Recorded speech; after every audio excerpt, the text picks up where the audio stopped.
Okay, just to be clear, we're getting ready to go live here. So just be aware of that, please. Not just our guys, but also players.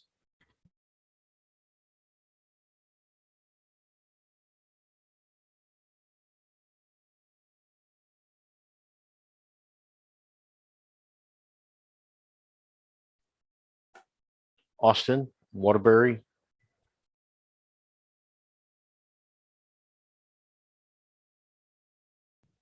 Chim, can you do a quick sanity check on our stream? Make sure it's functional on our third-party websites. Roger. Gabriel Pettinkin.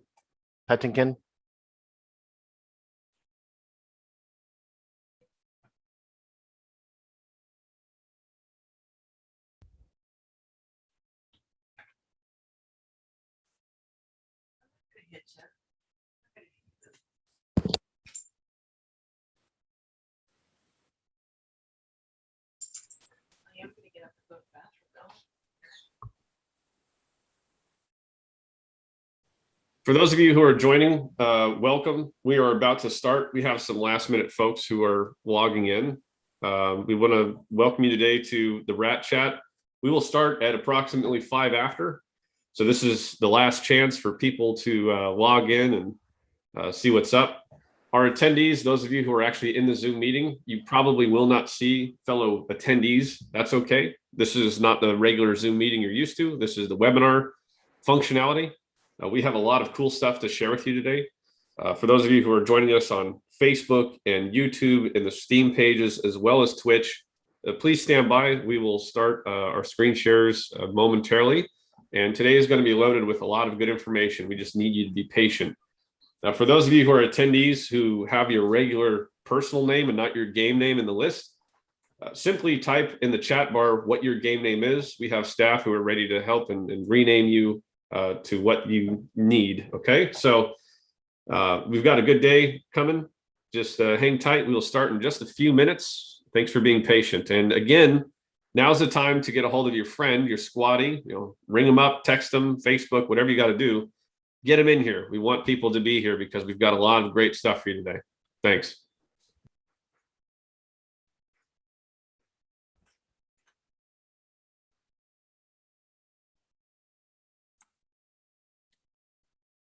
How many of our rats here, our panelists, have cameras that they'll be turning on today? Are we just going to go with photos here, or?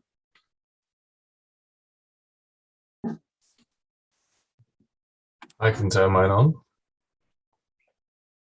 Yeah, I can turn mine on as well. Sure. Yeah. I recommend having the blur on your background. I'll go ahead and when we actually officially start, we probably want to have those activated. So get ready, get those prepped, put the blur on.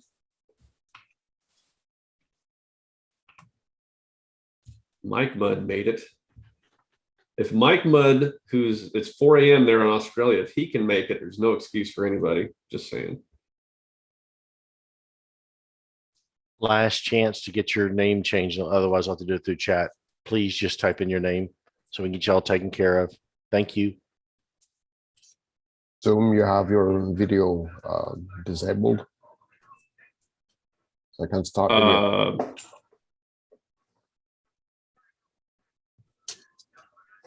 Okay, we're gonna have a lot of co-hosts. Get ready.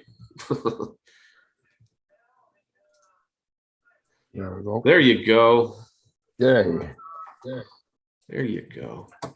So in order for these cameras to come online, I've got to give you guys co-hosts. So please use it wisely. Well, I don't have a camera, so I don't really need one. Perfect. Same here. Yeah, same for B2K. Yeah, that's the story I'm sticking with. Clusters down. Right. So. Okay. Great. So now with the cluster being offline, we should be expecting some more people to join in.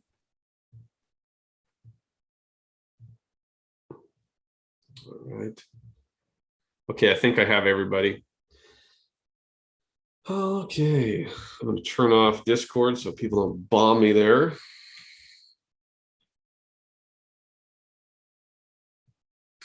I saw you, Westy. You can't hide from us. I'm gonna kick mine on here. Okay, good. Hello, hello. All right. Testing 1, 2, 3. Can y'all hear me? Gotcha. Yep. Hey, Hatch. Okay, so Jim, can we verify that the live streams are working okay? We're good? Yeah, they're good. All right. So do you want a raw recorded file from this as well, or do you just want to pull that from? No, we'll just use the stream. Okay, cool. All right. Let me get this going then. Any last things before we get started? Chim, Tex, Ohm, are we good? All good on my end. We're just trying to get everyone. We're getting most of them, but that's it. We'll have to do a promo, public service announcement periodically. Okay. Good on my end. All right. Okay, then let me get my screen share going. For those of you who are going to be presenting before we officially start, get your stuff ready to go while I'm talking here. As soon as I'm done with my initial stuff, we're going to go across the room, and I'm going to make sure. And if for some reason I forget you, reach out to me. Don't let me conclude. To our players, we're going to be doing a series of presentations for you today. I'm going to give you a quick brief. At the end, we'll do a Q&A. For those people who are not presenting, but who are here as panelists or rats, feel free to answer questions as we go along. Your help in that regard would be very welcome. All right. So that being said, play from the start. Can you verify you can see this? Yes. Okay, great. Yes, sir. All right. Great. Thank you, guys. Well, welcome, everybody. We're officially kicking off here. To everybody who's on our social media channels, we welcome you as well. We may be a little bit slow to responding to you, but in the description of on Facebook and YouTube and Twitch, you should see a join link to this Zoom webinar for today's Rat Chat. You can actually log in directly, and you're welcome to do that now or at any time through this. But just know that there's going to be a delay in our response time on social media. For those of you who are here, again, we were just talking about, we have this presentation followed by several others, and you're welcome to ask questions as we go. We're not going to stop the flow of this presentation until the end to answer those questions. However, we do have several panelists and rats who are able to answer those questions along the way. Some of them they won't be able to answer right away, and we'll get to those later. I do encourage you to take notes. You should have a notepad on your end as we talk about stuff to write questions down. We're going to, at the end, when we do our Q&A, we're going to do a 1 question per person maximum for each time that we call on you. Look around for the raise hand button. Don't do that now, but just be aware of where it is. When we get to that Q&A portion, that is how we will allow you to speak, which we have to give you permission to do. And then we will we'll let you ask your question. We'll do our best to answer it. Not all questions can be answered, and not everything that you're looking for is going to be discussed today. But we do have quite a bit of good things. So with that being said, let's get on with the initial briefing. So here's the topics for today's Rat Chat. We're going to talk about some game design changes and high command. That's what I'm going to be focusing on today. We may hear from Ohm, who's our game manager. He's here as well. We may also hear from Tech64, who's our community manager. Together, we've been working pretty hard on figuring out how we can stabilize gameplay and make some changes so that we can get some more support for high command. Then we're going to be talking about an upcoming release for World War II Online. That's version 136.14.0. We'll be going with Korn as well as Hatch for some quick briefings on the things that they've been up to. They've both been heavily involved, as well as other people, on this upcoming release, and it should be really good. We'll also provide some brief progress on World War II Online 2.0. We'll be talking about how we're converting our existing models over to Unreal, which was one of our first major hurdles to do. And then we'll hear from Mike Mudd and potentially Owl about our dynamic terrain loading, or in short, how we're trying to keep World War II Online scale within the Unreal Engine. And then after that, we should be getting a progress report on World War II Online Chokepoint from Stefan and potentially other members of Wing 2 at CRS. Wing 2, again, represents everybody working on Chokepoint. Wing 1 is everybody working on, well, the other stuff, World War II Online and the conversion to 2.0. So with that being said, I'm going to dive into the game design changes in high command portion, and we'll just do some smooth sailing here. Oh, obviously, question answered after that. Okay, my button's moving a little bit slow. I apologize for this. Okay, I'm just going to use my keys there. All right. So as I'm reading here, pay attention. We talked about wanting to update high command. So here's what we're thinking. All lieutenant colonels within our game who are premium subscribers, who are in good standing, are going to be receiving HC subscription access. Again, all lieutenant colonels are veteran premium players. There will be no application to OCS required, but it's recommended. A full high command feature set, with the exception of .allied and .access, will become available for these users. Their primary role is to set and remove AOs, rally players, and move optional brigades. Lieutenant colonels will be embedded with existing high command officers listed in today's ORBAT. Updates to high command access will occur each new campaign or for specific cases during, such as somebody wants to switch sides, or maybe that person is no longer active. So it's something we'll be doing on our end through our database automatically. This will not require existing high command officers to manage this. So here's what our current manpower looks like in HC. We've been reviewing this for the last 30 days and talking about this pretty aggressively. Right now in AHC, we have roughly 48 officers in the roster, and probably 15-ish are active. And then for the access, we have 59 in the roster with maybe 20-ish active. These are the number of officers in total to cover all time zones. After this change, we're anticipating that the Allied Officer Corps will be filled up to about 350 plus, or 7 times the current amount. And then the Access Officer count will be 350, or 6 times the amount. This includes existing officers, as mentioned previously. Our projection is that 10% at any given time, or I'm sorry, during time zone 1 and 2, will be of those numbers online. And then during TZ3, it could be a little bit less. These numbers for the number of lieutenant colonels were derived from a review of our database of people actively playing during campaign 184. And we're going to get back to this. This is all part of this, so bear with me.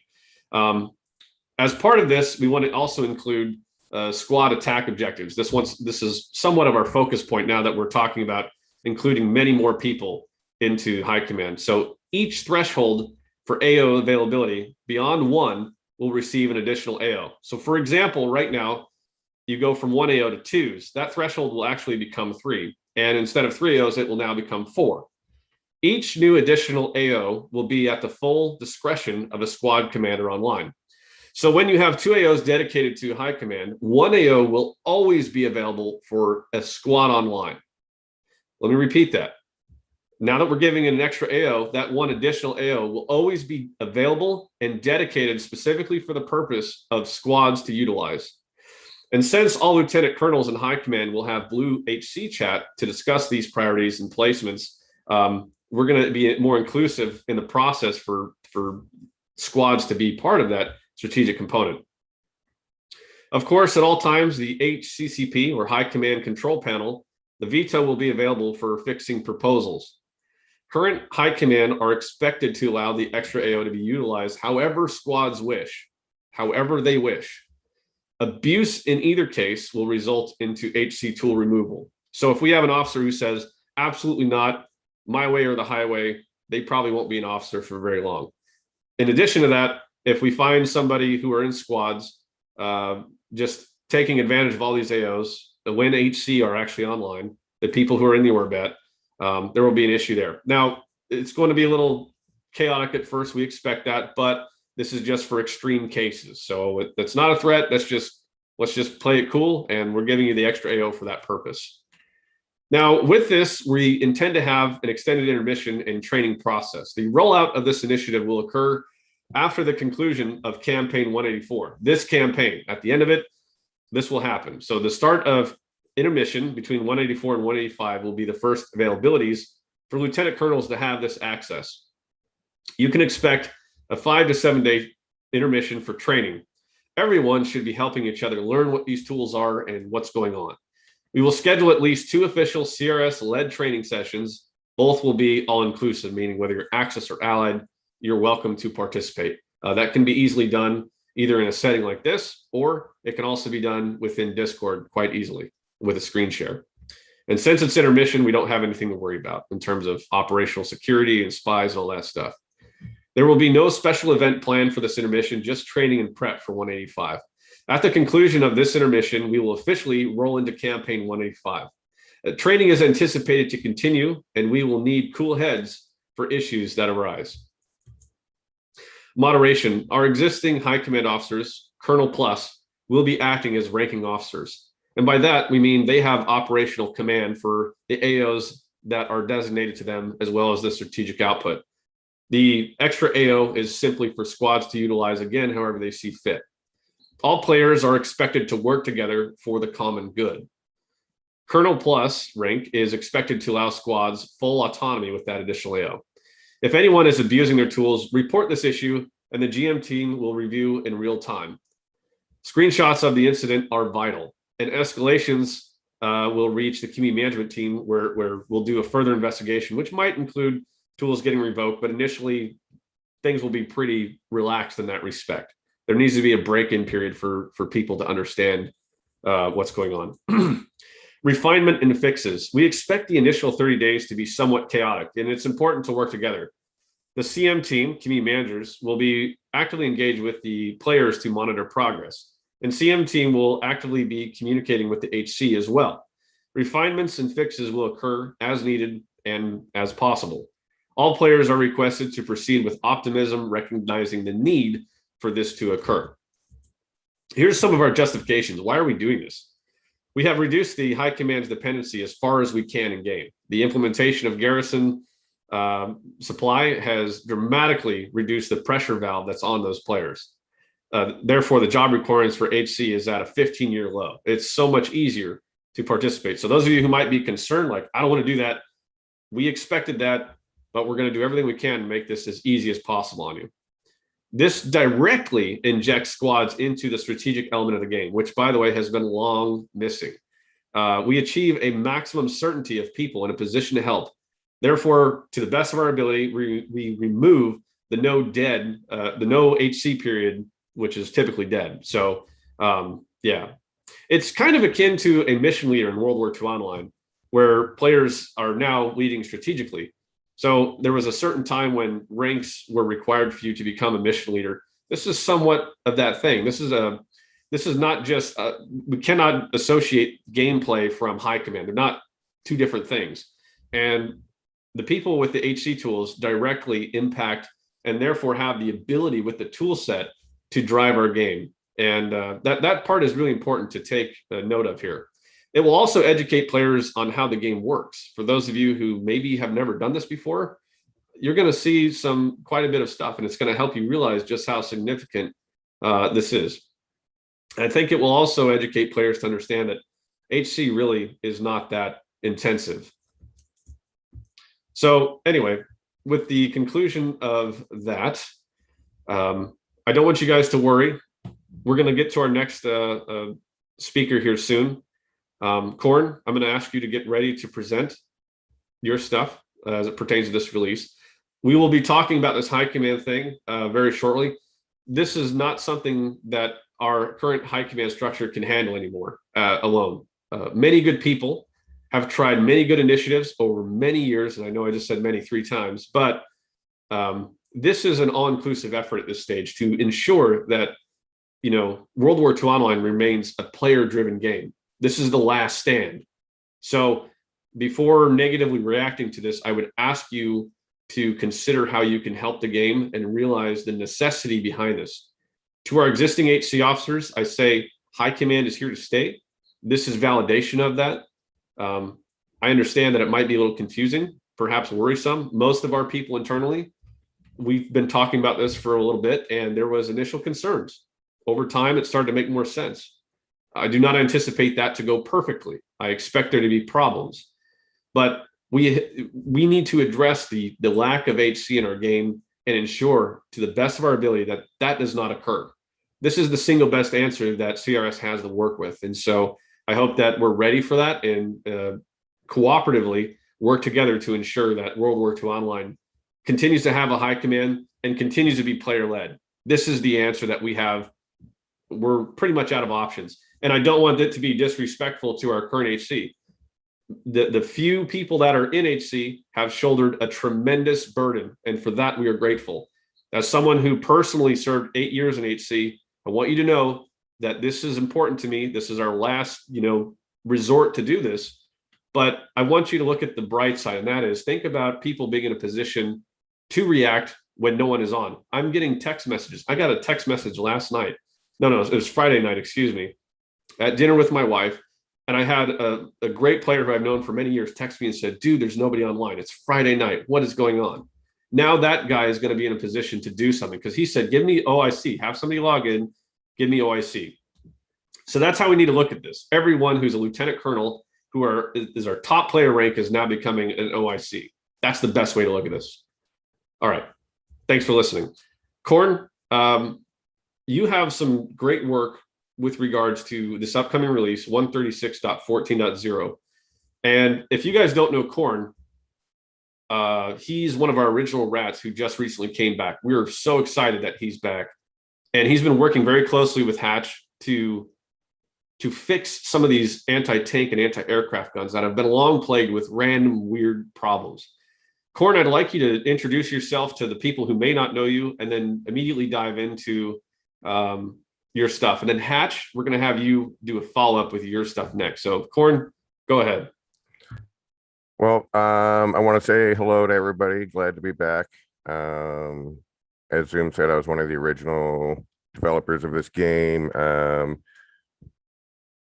Been around doing a bunch of things between the time after leaving and coming back when I was invited to do so with Zoom and Hatch. And I got to join up with a bunch of new, really talented people. And it's pretty exciting because everyone's got a lot of passion for the project like it was supposed to be in the old days.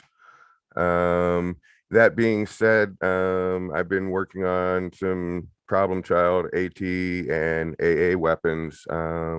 And I'll just go ahead and jump in right now and just give you guys a look at what's going on and give an explanation as we go. So first thing we're going to look at, this is the French M5. Everybody's probably familiar with this one. Had a number of problems with it, inertia things. So you used to be able to slip it back and forth and it would slide from one side to the other building inertia. That doesn't happen anymore. Cleaned up a lot of the deployment stuff, was focusing a lot on making sure these guns are no longer just rolling over and sinking under the earth when you're being towed, bringing the gameplay back to them that makes it a lot more fun to operate the weapons.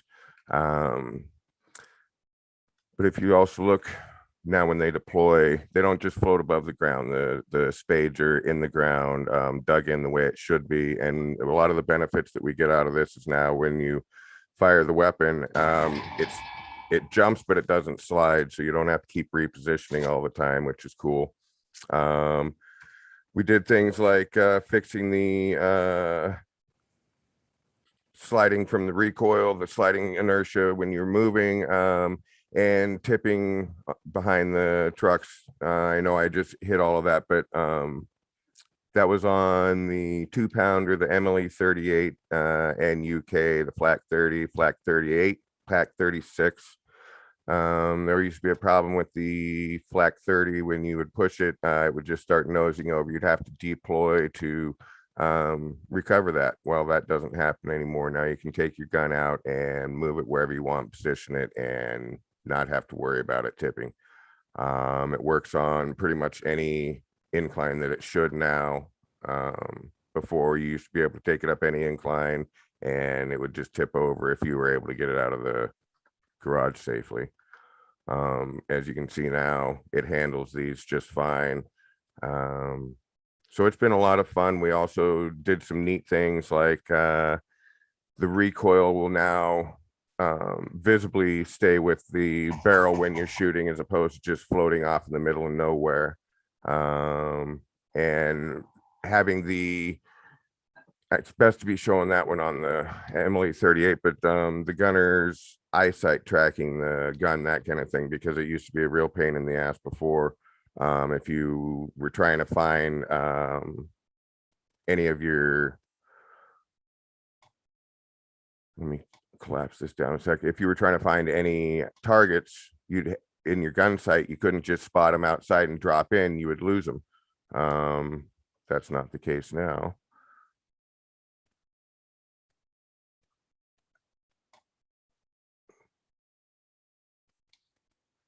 So now when we deploy it, go to the gun sight or the gunner's position, and your eye tracks the barrel now, as opposed to it just dropping away. So you can obviously see it's going to be a lot more fun to be able to track and shoot a target. And again, you can see the guns don't jump around and slide on the ground now when you shoot them. So it was a big journey, but got a bunch of things fixed. And working at this point, last thing I'm doing is wrapping up and getting the guns so that they don't clip in through the walls anymore.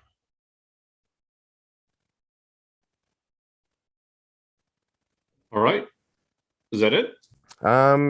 Yeah, pretty much that's what I've got right now. I don't want to run through each of the guns because that would take a little bit, but the ones that are hit right now that are slated for this release are going to be the Flak 38, the Flak 30 2-pounder, MLE 38, and the UK MLE 38, the Pack 36 as well. And All right. what's that, the M5, the French M5.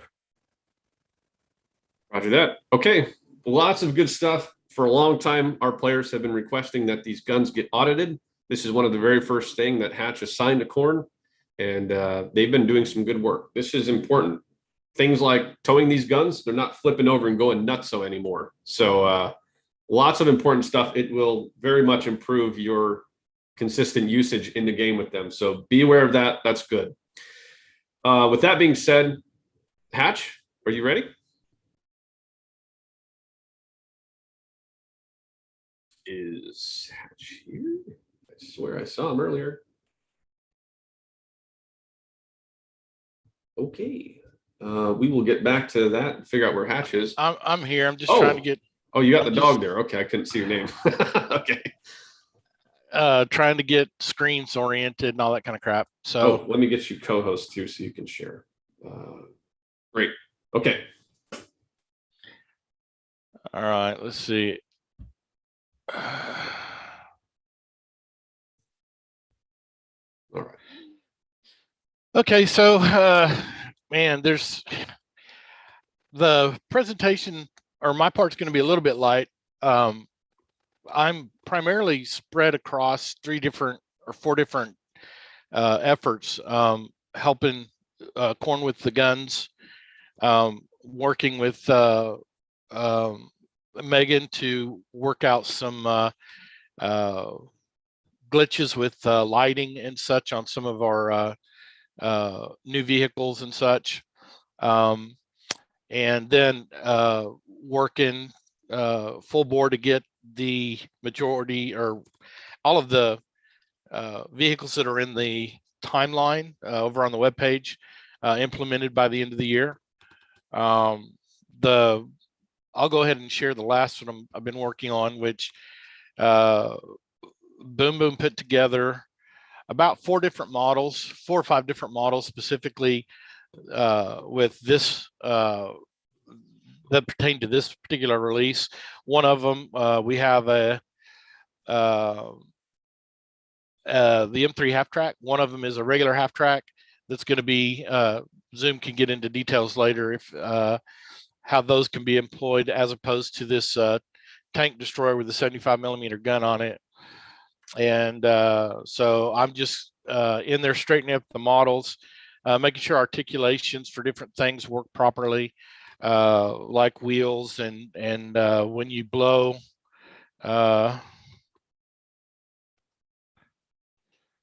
parts off, the right pieces go away rather than not. and stuff like that. Let's see here.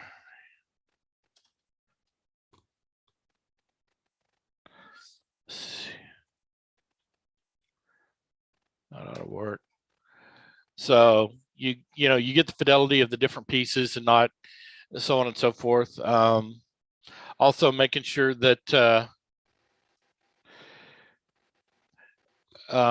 in all the internal parts of the vehicle are linked properly, so you can see all the different objects that a projectile will interact with and their different values, your internal objects and your external objects. The colors are the different thicknesses, values that they have. And we've currently, the one I have loaded only has, I think it only has this one in it. Let me see what else we have.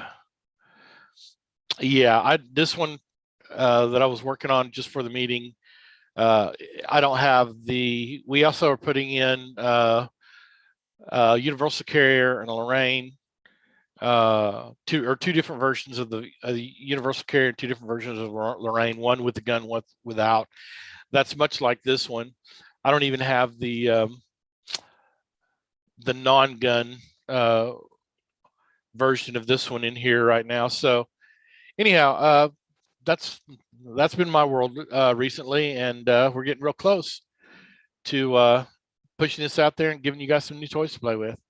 So keep your screen share on for a second and just kind of keep looking around for these guys. I want to explain what first off, Hatch has been, please give that guy a round of applause on your own in some capacity, some kudos.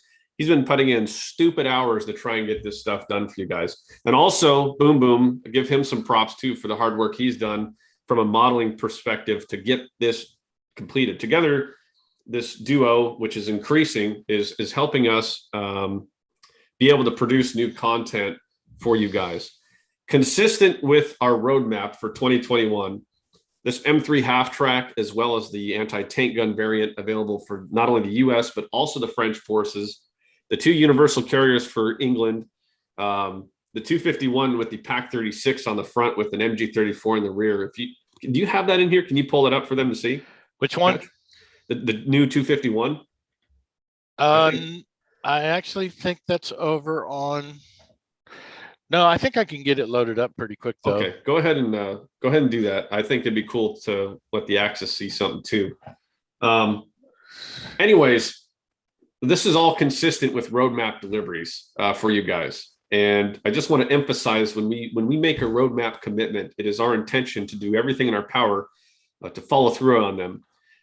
These items, these APCs that you're looking at, with it comes the, sorry, I'm getting distracted by a screen share. We are trying to get this all. I'm like, dude, there's proprietary stuff there. What are you doing? I gotta go get my number. Yeah. So what we're looking at here is everything going into 136.14, which is important for us here. So it's all these, basically everything you're looking in that list right there. But this 251 is really cool to check out. We'll give him a moment to review that and find it. Hatch, I'm going to temporarily kill your screen share because I don't feel comfortable with some of that stuff on there. Anyways, we are working on getting these APCs out there for you fairly soon.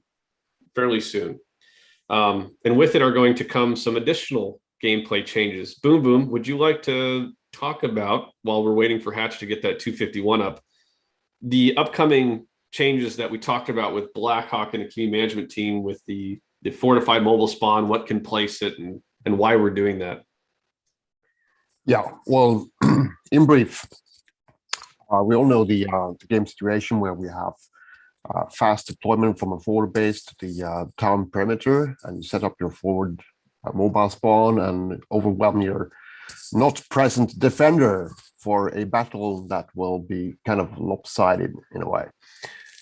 We're trying to change that in a little bit, bit by or piece by piece or step by step, by having our armored personnel carriers or armored vehicles in case of the French to be able to deploy the standard forward mobile spawn, the fortified one where you can spawn ATGs and stuff, or the heavy guys, and keeping or rather removing that ability from your standard trucks and giving the trucks or having them keep the ability to move or to place light mobile spawns and the trench mobile spawn objects. So the trucks will be the more light carriers, whereas the APCs, when they're all in the game, will be able to put in more heavy stuff in. So you have two different classes of vehicles with two different sets of tasks, in short. Yeah. So we're looking forward to doing that. It should be should really help out gameplay. Hatch, are you ready for the 251? I'm loading. So Okay. another minute and a half. Okay. No problem. I'd add to that and say that, as you know, the half tracks are a bit more noisy. They are a bit slower than the trucks, so you have a slower progress of battle if you're using half tracks only. If you start your battle with trucks and place the lighter kind of spawns, you'll still keep your pace of attack, if you like, but your heavy stuff will be a bit slower in terms of a couple of minutes in getting to the battle or the zone of control, if you like. So what we're trying to do is to slow down the pace of battle just a little bit to get a more, realistic pace of battle where also the defender gets a chance to deploy at least some of his assets in time. All right. That was a good minute. You ready? Patch? Hold on.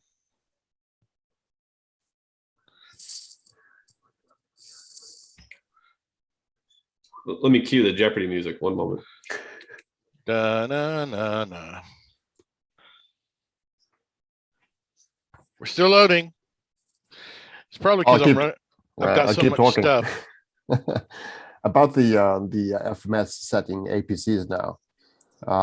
They will be slower, but they will also be more protected because it takes a bit more effort to defeat a 251 or an M3 or the Loren, which is a bit slower, but also have much lower profiles. It's harder to hit. So you need to have your ATRs and your anti-tank guns to defeat these heavy guys when they're setting their forward mobile spawns. Trucks will be easy to defeat as always, but you'll need a bit more effort to defeat the APCs. I think that's good for gameplay. I would agree. Come on, Hatch. You can do it. I can't make it go any faster. All right. I Well, thought I'd bring a little bit of I got two versions running right now. I got the old version and this version. Okay. So I don't know. I'll tell you what. That's We're gonna switch gears here. We will get back to this. I am going to Mesozoic. Are you there? Yeah, I'm right here. Okay. Let me introduce you to the community and get your screen share ready to go. Get everything ready. Everybody, meet Mesozoic. He's our new animator for infantry stuff. Today he's going to be. We've been deadlocked with our infantry production for a long time. This is a big deal. Hey. So please greet him with it kindly and all that. Mesozoic, screen share and show them what you're doing because they have All right. no idea. I'm making a last minute adjustments. So Why are you doing that now? These I artists. I wasn't. I didn't know I'd be showing this much. So we're Okay. fixing that. So hi, I'm Mr. I work on infantry stuff. We're That's got a a good- lot of cool stuff to show. Is that your official title now? Oh, I've always been Mesozoic Mystery. No, Mr. I work on infantry stuff now. Oh yeah, sure. Okay. I work on infantry stuff now. Okay. I have a feeling we're going to be doing a lot of this today. We'll get there, guys. That's okay. I'm turning it on Everything now. went fine at rehearsal. Yeah. Yeah. It did. Well, Zoom, this might be the chance to roll out the choral project theme. Yeah. All right. So, yes, if by that you mean it takes time to get some stuff done, yes, it does. Yes, it does. And it crashed. Cool. What is going on?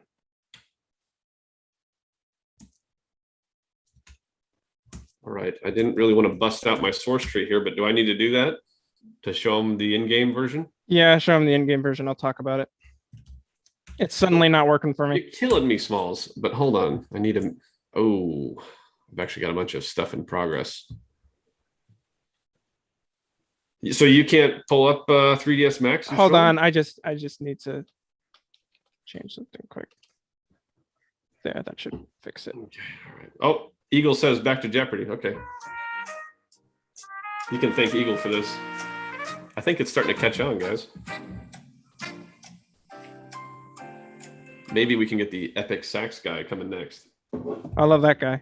Yeah, he's good. And with Gandalf, best team. All right, man, you got to show us something. I'm showing you something in a second. It's actually loading now. This is what it's like behind the scenes at CRS, just so you guys know. Welcome aboard, everybody. Well, game just decides to crap on me at the Just, last just second. pull up, listen, just pull up 3ds Max and show them that. That's what we're doing. Okay. All right. So let's show a cool animation then. That's just to keep them going.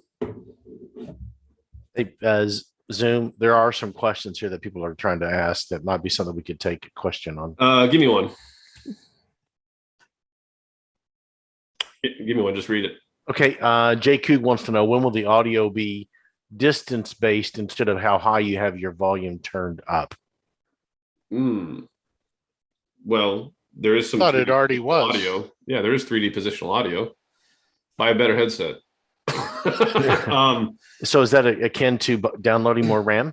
So, okay. Yeah, something like that. We have 3D positional audio. So yeah, but at this stage, there's no active engine development work taking place on audio, nor will there be on this current version, because we're moving to Unreal, which we're going to get to. We're going to talk about that, but not yet. Next question.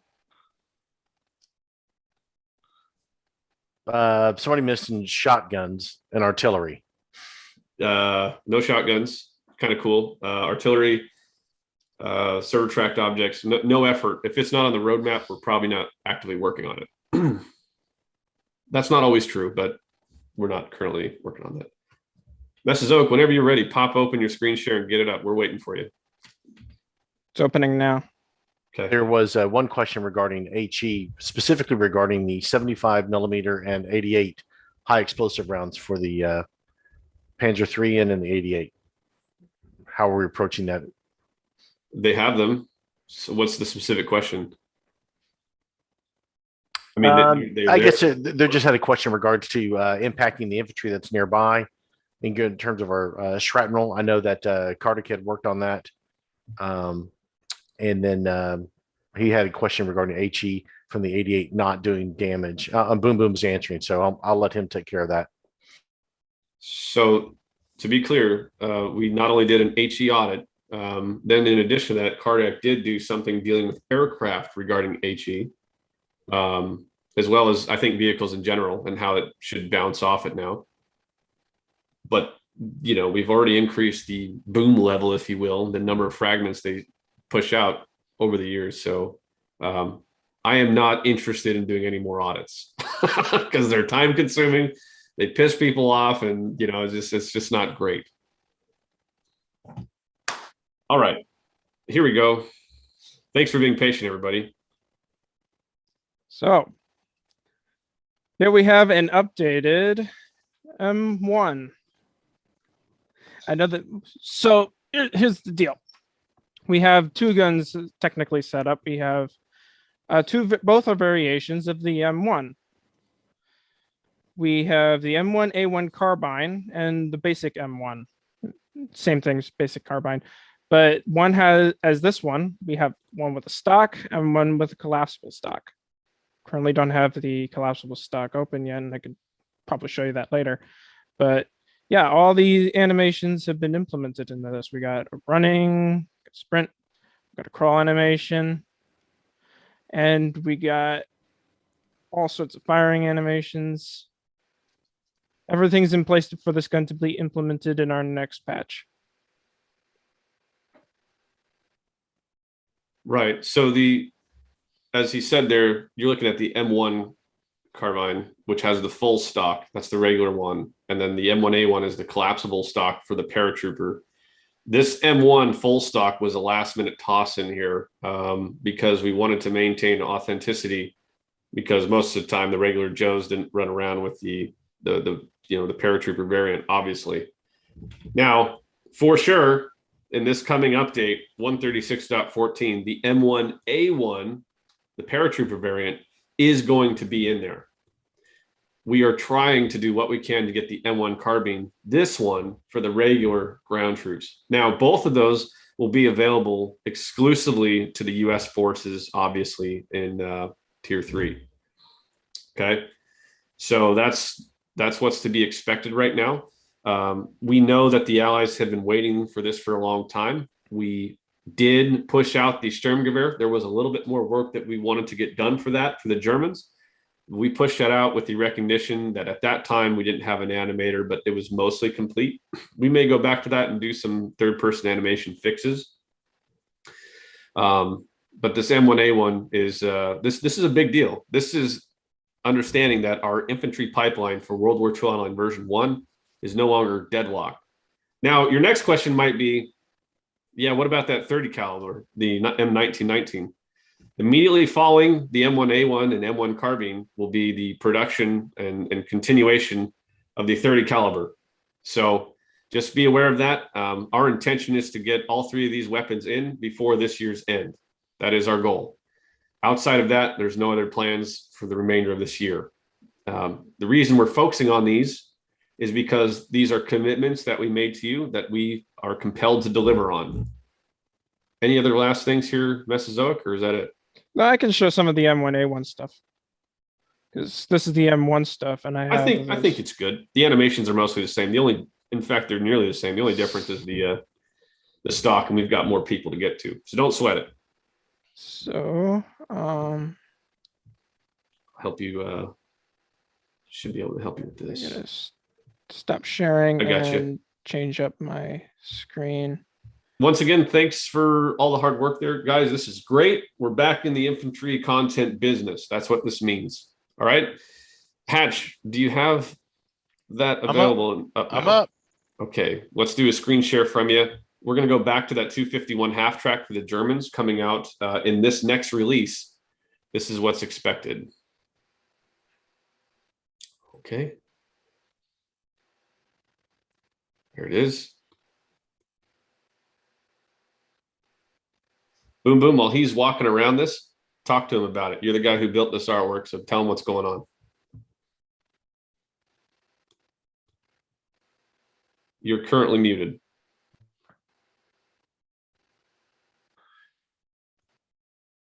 Yeah, right. So the 25110/10, you have your 37mm pack.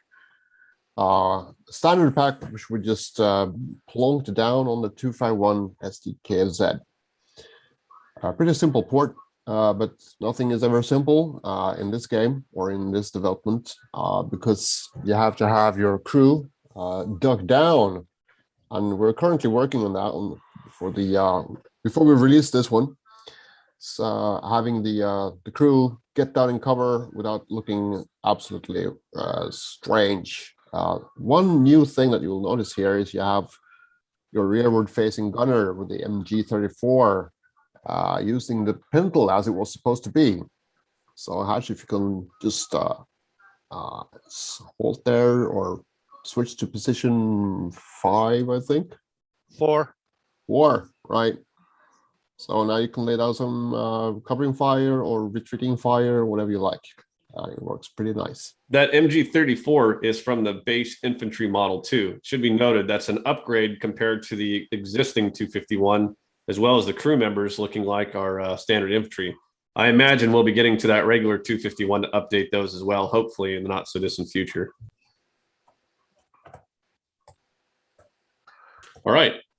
All right, well, that's pretty much all I have, really. 251 with a pack on it. Heck yeah. It's going to be awesome. That's a tier 0 weapon, right? Tier 1. Don't think so. Tier 1. Tier 1. Yeah. Okay. My bad. I think. Oh, I got to check. I think it's tier 1. Yeah. I mean, it would make sense. If that's when the regular 251 comes out, it'll come out with that, right? Yeah. Well, actually, this is, this is a squad support vehicle or platoon support vehicle. So 1 in 4 251s should be the support one. And just to be clear, I think our QA guys did test this. We can have infantry right inside of this, right? Yeah, currently there are 4 spaces, but I think I'm going to reduce that to 2 because it's kind of cramped down there. Yeah. Okay. Cool. Well, this is great. Awesome. We're gonna keep moving. We got a lot going on. Good collaboration there. All of these APCs are going to be in the next game update. It's going to be awesome. And with those mobile spawn deployment changes, it means something. It's going to be a bit more valuable. So good work there. All right. That concludes our updates for version 1. We're now going to switch gears to version 2, World War II Online 2.0. We're going to be talking about our efforts in model conversions. We're going to be starting off with MKW. Then immediately following that, we're going to go to Mike Mudd, and we're going to talk about how we're trying to replicate the large game world integral to World War II Online's game design. So, and then we'll go to Chokepoint after that. MKW, floor is yours. Okay. All right. So I have been working on the FLT conversion process. Let me share my screen. Okay. So one of the biggest hurdles we just crossed was getting our vehicles in the game or in Unreal, which is huge. I'll show you right now. Super easy. Honestly, a couple clicks, they're in. They come with their textures, materials, model, their hierarchy, their degrees of freedom, their LODs, all the information that they need to work, which is awesome. Because that was a big hurdle, just getting that DOF information out of the FLT and into Unreal. And you guys already saw a little bit of that conversion process with the demo, but that was just the buildings. Buildings super simple, not nearly as complex as vehicles. And just the fact that we now are able to do this is awesome. And can you show them in real time, selecting a different vehicle and then running it through that process from beginning to end so they can see that? You mean just like importing it? Yeah. Yeah. Let's see. So as you're doing that, I'm going to talk for just a minute. Guys, this has never been done before. We have kind of a knack at CRS for doing some pretty bold stuff. And as you just saw right there, the amount of work that it takes to actually make that occur is quite extraordinary. This has been one of our key prerequisites in order to validate the move over to Unreal. And this is a big deal. I want you to take away from this that all of our vehicles in World War II Online coming over is big. It will save us thousands of man hours in having to build everything that's inside of them. And Megan, on the upper right there, actually expand that Matilda like you just had it. Oh, yeah. So that file, it says Matilda, and then just kind of scroll down, show them everything inside of there. Inside of here is all of the details for how this thing moves. It's armored components, it's armor rather, it's components, the measurements, the details, everything you need to make this model work. Now multiply this by the hundreds of vehicles that we have in World War II Online. That is what this is helping us do. And that we've actually had some players go, why in God's green earth do you guys even care about bringing these models over? Why don't you just build them from the ground up? Well, here's why. We can actually bring over our stuff and retain the fidelity, all of the historical stuff, the thousands of man hours that have already gone into this already. And then we can just upgrade the mesh, the model. So we can make it look brand new and pretty. We'll get to that point. But key one is let's just get there. We got to get on this end. We got to unlock this capability. Having to rebuild the entire game from the ground up is outside of not only our resource capabilities, but outside of the realm of reality for us to deliver on this. Also, your expectations as players who want this done in some reasonable, sometime this decade, probably, yeah, sooner the better. So key one is these conversions. Let's get there. Then we'll be able to have more people to be able to work on it because they're familiar in working in Unreal Engine. We can make real-time modifications to the models and make it look better, but that happens later. So don't discount this just because it looks like the same vehicles. The fact that they're in the Unreal Engine is a big ass deal. Okay. All right, Megan, anything else you got here? Or is that it? Nope, that was it. Okay, cool. Let's kill your screen share, and then we're going to go over to Mike Mudd. Mike Mudd, screen share whenever you're ready. Oh, and if you can, give him a bit of a briefing on what you're doing. Okay. Can you hear me okay? Yes. So what I've been looking at is a couple of the fairly severe challenges with Unreal Engine, and that is the large map and how we would go about not having to hand tool and handcraft the entire map. One of those things is to be able to generate a map and the terrain with code rather than having to hand tool. And the other big challenges was how to ensure that the terrain is loaded and unloaded as you move through the map. One of the features of the current game is that if you had the time and the patience, you could start at one end of the map and move all the way through to the other end without having to despawn. So at the beginning, we looked at Unreal Engine 4. Didn't see much that was conducive to that. We then looked at the Unreal 5 early access, and that seemed to offer a way forward with a thing called World Partition.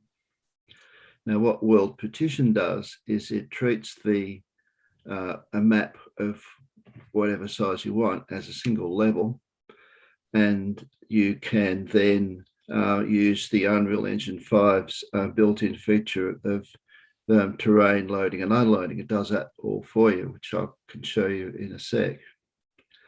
And we also looked at how to place terrain objects using custom actors and various bits of code. So I'll share my screen and we'll walk through bits of that.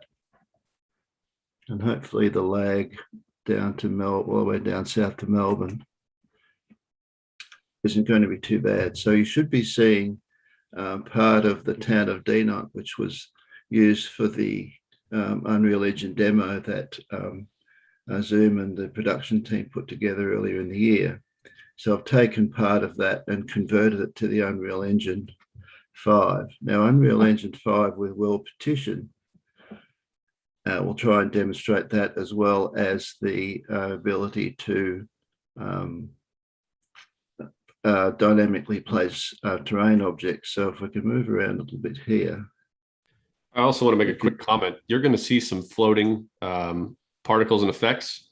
Disregard that. That's not essential here. That's just a bug we need to work out, but pay attention to the rest of it. That's all. Yeah. So you can see that that there's nothing there but grass and some trees in the background. So what we have is some code. And I don't want to confuse everybody too much with this, but this is a piece of code which takes a tree, static mesh, and places it into the terrain after you've start the game.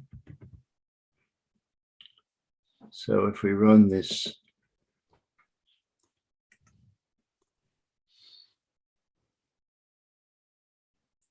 you can now see that there's a tree. Very simple thing, but once you can place one, you can generate 500,000 if you wanted to, all with code. All you need are the assets, the static meshes, and you can place whole sections of terrain and map using those features. The other thing I want to show, and this may overload the graphics a little, is the terrain loading and unloading feature. There's a debugger's toggle here, which you can use, and it will show a section of the map based on a grid, which you can set. The cell size is 10 meters. The loading range is 100 meters. And as you move through the map, you can see, excuse if this is a bit jerky, but the red square down at the towards the middle bottom left is a terrain feature that's gone out of scope, out of sight, and as you move through this map, you'll see things being unloaded down at the towards the bottom right of the square, the grid, and that will that shows you that it's being unloaded, and as you go backwards through the map, it'll get brought in and reloaded. I'm going to turn that off to show you a little bit more.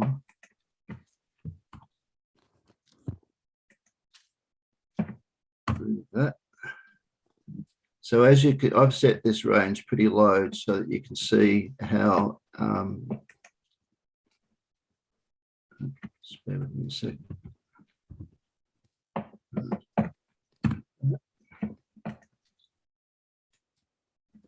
And as you move through, you'll be able to see various buildings coming in and out of focus.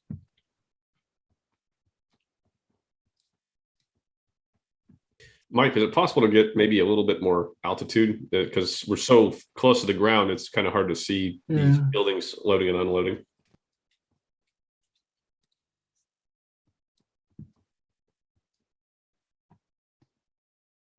So you can see that tree coming in and out of focus.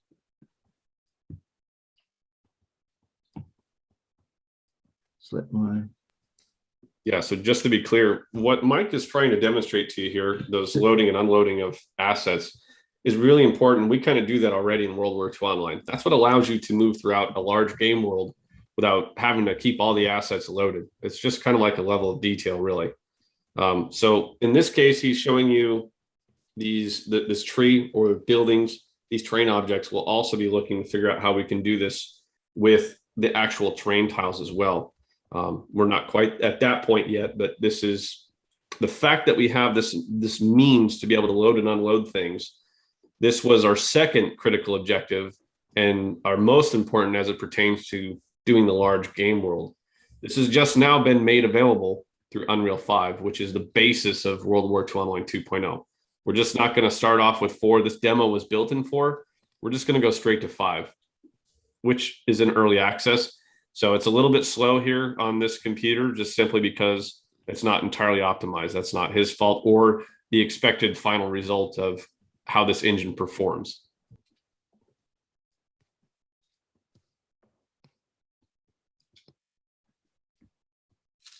Okay.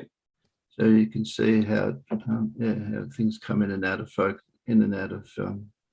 focus. And if you apply that to a large landscape terrain, you can set this to kilometers, which I think one of the aims is to have that viewer set, I think, at about 2.5 kilometers. There is another feature of World Partition, which we haven't quite got to yet. I'll just stop this.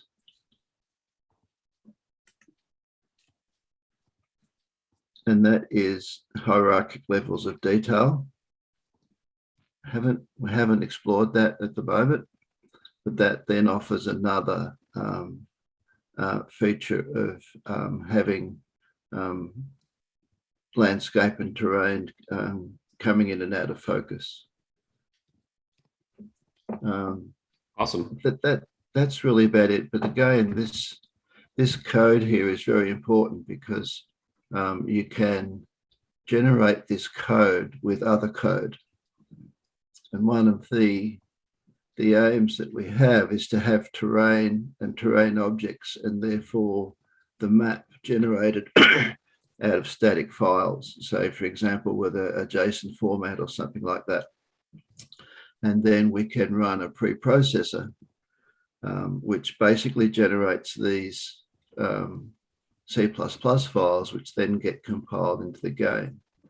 That's the aim, so that instead of having to hand place objects and build up the map like a jigsaw puzzle the way that the production guys do at the moment, it can all be done via just generating blocks of code out of files that describe the various terrain tiles and the actors that are spawned in, are generated in the map. So that's about it.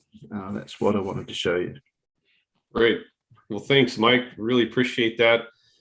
The key point near the end there was getting as much of this done procedurally or with code for that matter is really important so that we don't overload and overburden our production team placing objects down manually. The world generation, if we do this correctly, and is our aim, is to be done through code / algorithm to produce it. If we do it correctly, that's the way it will be done, and it'll be great. So what Mike is doing there is vital to the world size and generation for World War II Online 2.0. So I'm glad you guys got to see that. That's important stuff. We have not yet announced that progress in any articles. So if you're here, you got the first word. Good job. Listen, that concludes what we're talking about with World War II Online 2.0. We have Stefan here. Stefan is the project team lead for World War II Online Chokepoint. He's the team lead for Wing 2 at CRS. He's got some stuff to show you that's pretty cool with what's going on with Chokepoint. In fact, there's a play test going on right now, probably. You can become a hero builder to start playing Chokepoint. Just had to throw that out there. Stefan, are you here?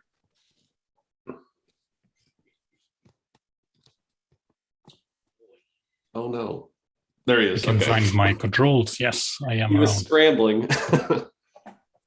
Okay. Well, I cleaned up my desktop so I can present it. And then everything was gone. That's a good idea. Let me give you co-host so you can share your screen. So be sure just to give the guys a briefing of what these things are, how they're going to help, and all that. So the floor is yours. All right. I will totally share because I'm prepared, a PowerPoint, like every good presenter. And now there is, do you guys happen to see this weird window? We do, yes. Okay, so you see PowerPoint and then, I can close this one. All right, never mind. So telemetry, that's the first thing I'll be showing to you today, or well, how to bore people with data, because not everyone will quite immediately understand what it is, but I'll give my best to explain it. I'm also selling it to the rest of the team right now, so you're in for a treat. And well, the mantra is basically what doesn't get measured doesn't improve. And well, yeah, if you want to improve a game, you need to know where it's not playing well and why. And for that reason, we do measure for Chokepoint specifically right now where people are spawning and how often they die, and if they die, who killed them, with what weapon, etc. We do track where they're moving, which is revealing quite some nice things already. I'll show you in a second what, for example, tracking stuff like explosions and objective state changes, of course, because in the end, I want to be able or I am currently already able to replay an entire round of a Chokepoint map and see exactly what happened and where and why and when and who done it. So the thing you are seeing now here is, for example, on one of our maps, the death heat map from last week's playtest.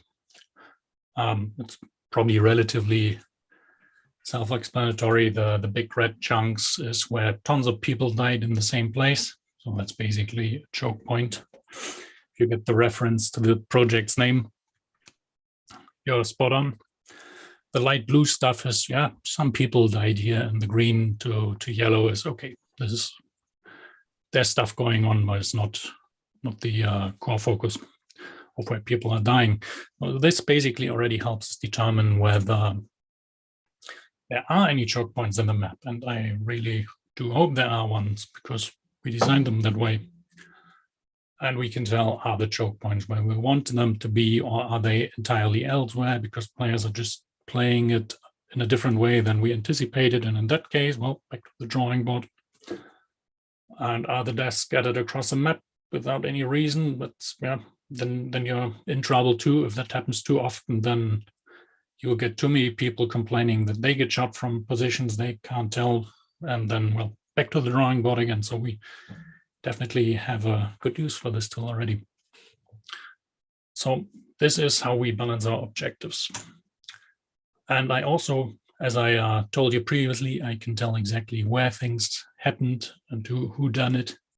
Here you can see one of the instances where someone was hiding behind this wall at some point in the game, had shot someone else relatively far away, which can give you quite valuable data about where do people like to hide, where do they like to set up their defenses. And well, you can basically replay the whole thing and see where do things cluster up and where they don't. As I already said, we are also tracking paths and movement to see, are there any preferred paths? And I can already tell you, yes, there are. Some of these are already dark red, and some are just faint blue. They're getting completely ignored. I can also tell where people are camping, which in this game isn't necessarily a bad thing because one team is defending. And that way we know, where are people defending? Are they defending where we think they're defending, or are they defending somewhere else and might benefit from another sandbag, for example? We can also see where there's exploit spots and hidden corners where people are just doing dumb stuff like, well, hiding in the dark where no one else can see them and getting 20 kills with 2 deaths. And while that might be impressive, it's also incredibly frustrating for everyone else, sorry. So we can tell where that's happening without having to play it all the time ourselves. So this is our main tool to balance the paths between the objectives. And it's looking like this.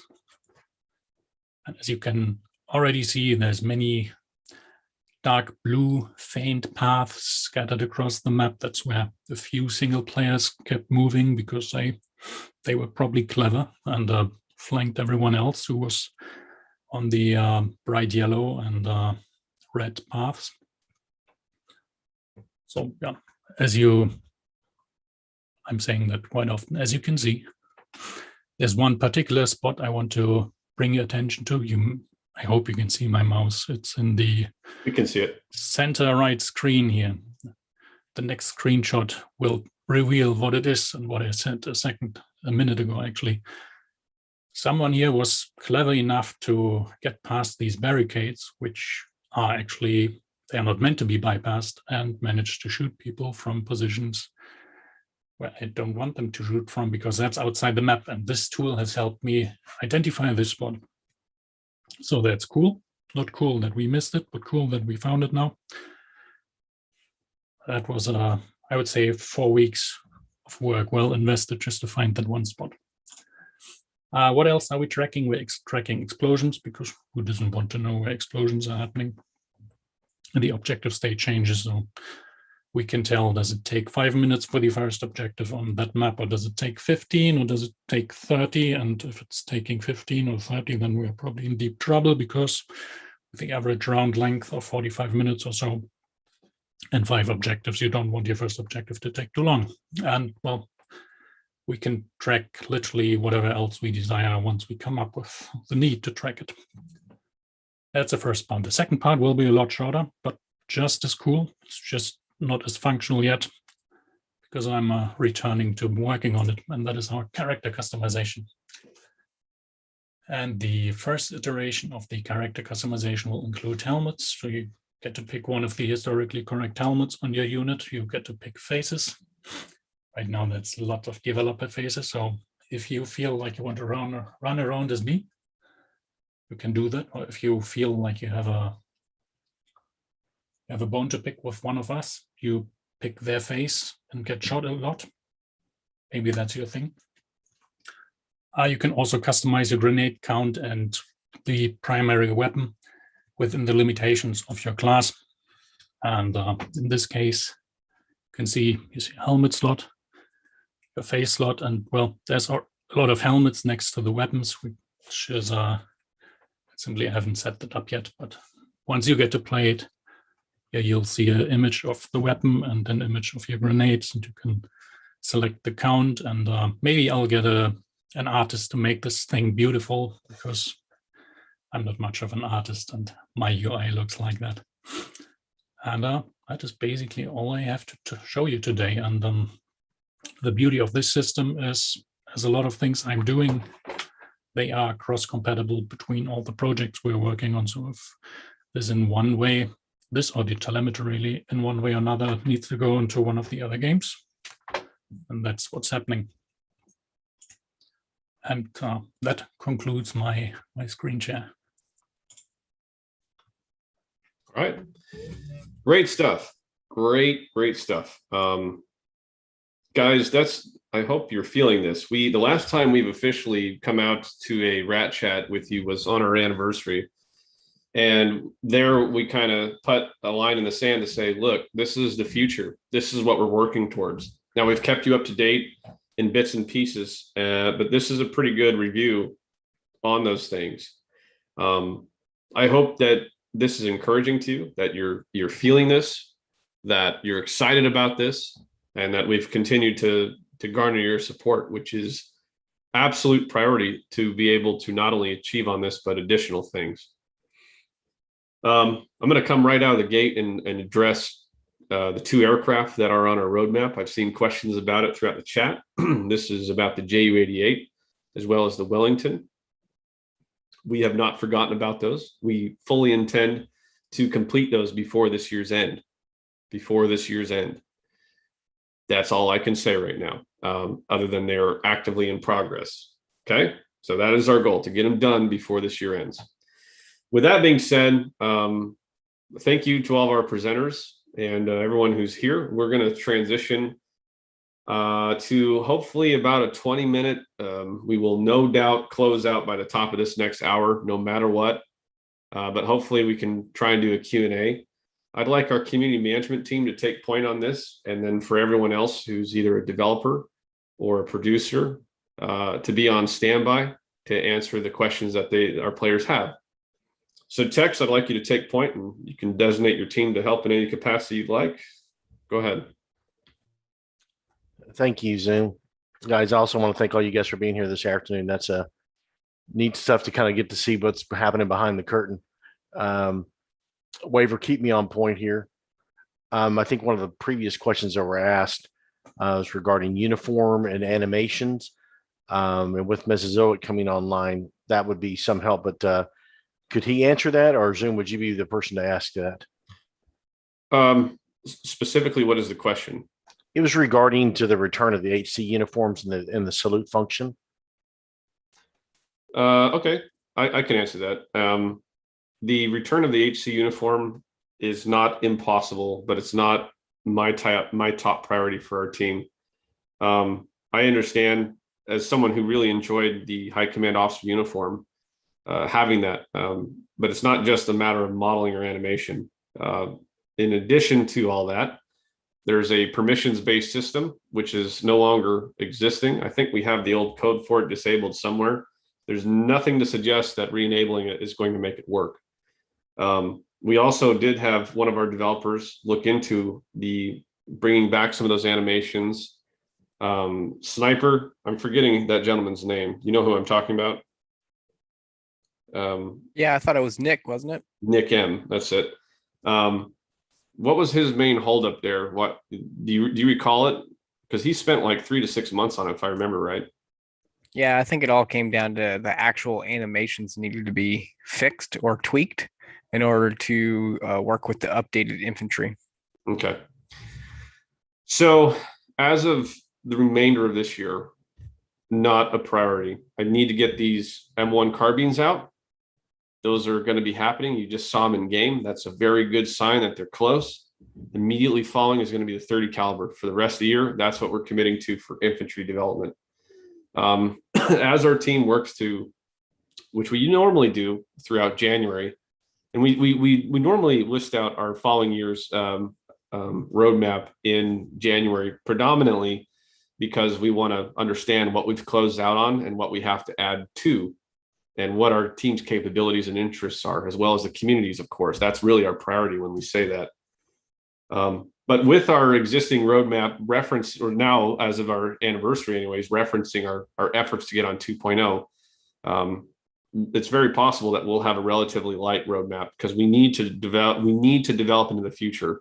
We want to continue to provide active service to this game and make sure it stays alive and that you guys are entertained, but the future and increasing our customer base through new people is our priority. So our roadmap this coming year might just be, hey, we're going to do everything we can to deliver on getting to the future and keeping it like that. For the last several years, we've been very specific about this item, that item, and we've had people busting our chops all years, and rightfully so, about JU88. When's it going to be here? When's it going to be here? When's it going to be here? So it's like, okay, we need to buy ourselves some grace because that kind of pressure doesn't help. We understand it, but we don't want to shoot ourselves in the foot. I'm planting a seed there intentionally that there may not be a full-blown roadmap for this coming year, like we've seen in the last few. Anyway, probably more than you wanted. Tex, sorry, I'll step back. Go ahead.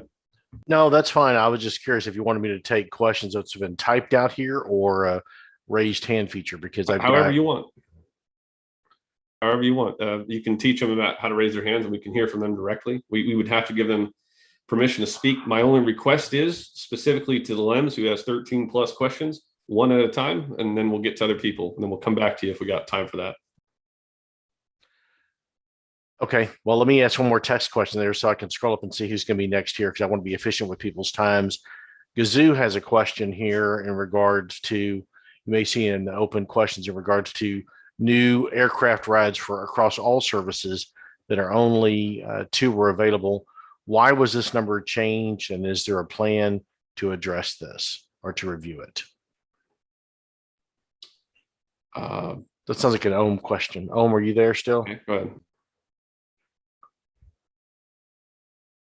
I am here. All right. What was the question about? What piece? It caught me off surprise. No, it's fine. It's in regards to pilots and recruits have at the moment limited aircraft, only 2 available for each air service. And why was this number changed? And is there a plan to fix it? For recruits? Is the question about the number of those units in supply, or is it that these lower ranked guys only have access to a couple rides?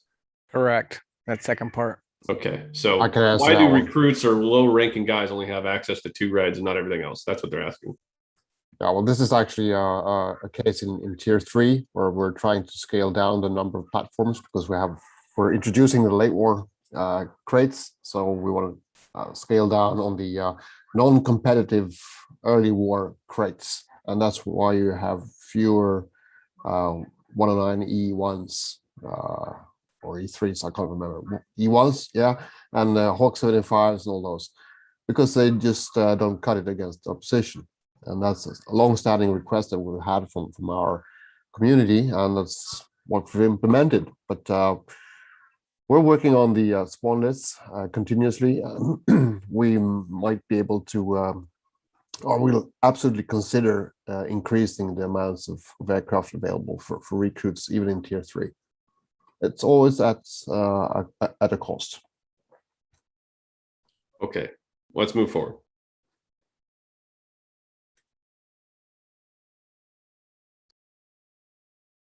Tex, you're muted. You got another question for us?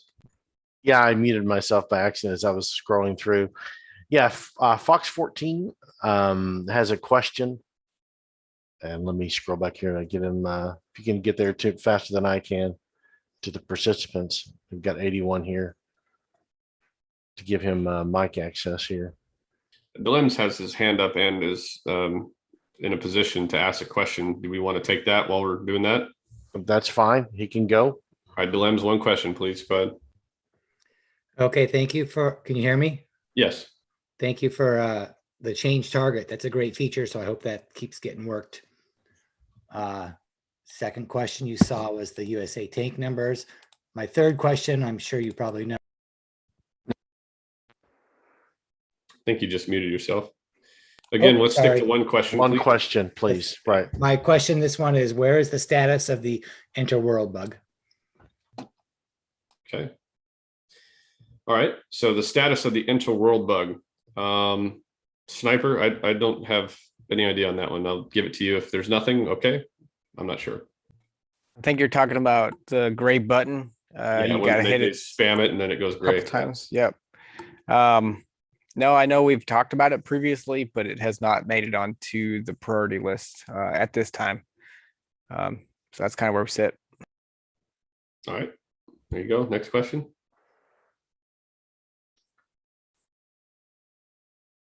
Sorry, I'm scrolling through here. I guess Fox 14 is left.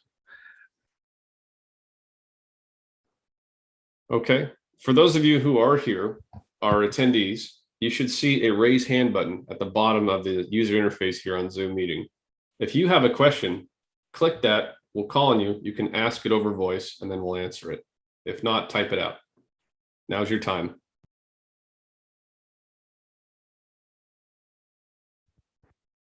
I do see a question here from Jens Holmstrom, and I apologize if I did not pronounce that correctly. He was regarding points for destroying EFMSs. Sniper, I'm going to go back to you on that one. I don't know if we have that. That kind of falls in the same category as like points for rebuilding AI. There's a ticket for it, just hasn't made it to the priority list at this time. All right. Cooper, you've got your hand up. You've got access to talk. Ask away. Yep. Can you hear me? Yep. Go ahead. Okay. We have the introduction pending of combining switching mission targets on the go while the mission is running. And I'm looking forward to the implementation of that. And I would suggest that we step up and especially for the Air Force players, make them give them the ability to see other players of the same mission objective, not on the same mission, but on the same mission objective, to see them on the minimap. Because currently we often have the problem that people are flying in different brigades or coming from different airfields, trying to help at a different objective than they originally took off from. And it's often very difficult to coordinate with them as we don't see them on the minimap. Okay.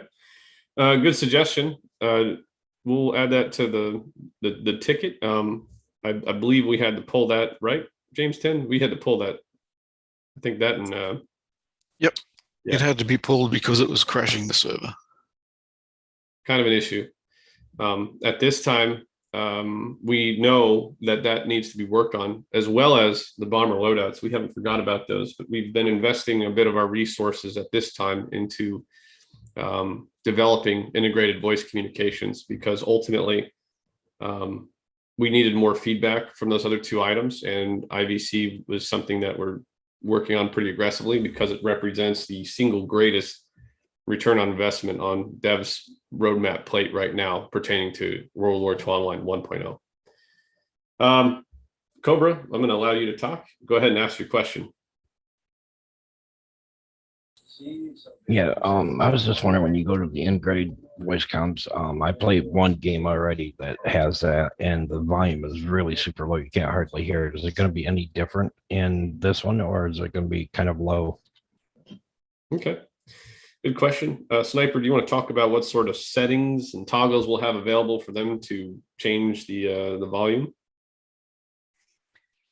Yeah, so within the games client itself, you'll have the ability to change both your microphone setting, your input setting, and your output setting for your headphones. And that's going to allow you to turn up in-game voice comms compared to the rest of the game world's sounds. So you can make those separate and allow you to hopefully hear your teammates better than, you know, explosions going on a couple hundred or 1,000 yards away.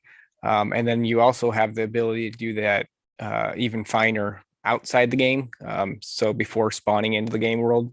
So I think with that spread of controls and being able to control either piece of the puzzle should help out with that instance. All right, good. Joseph, we're going to give you permission to speak here. Go ahead and ask your question, please. Got to unmute first. There you go. I can't hear you. You are unmuted, but we cannot hear you.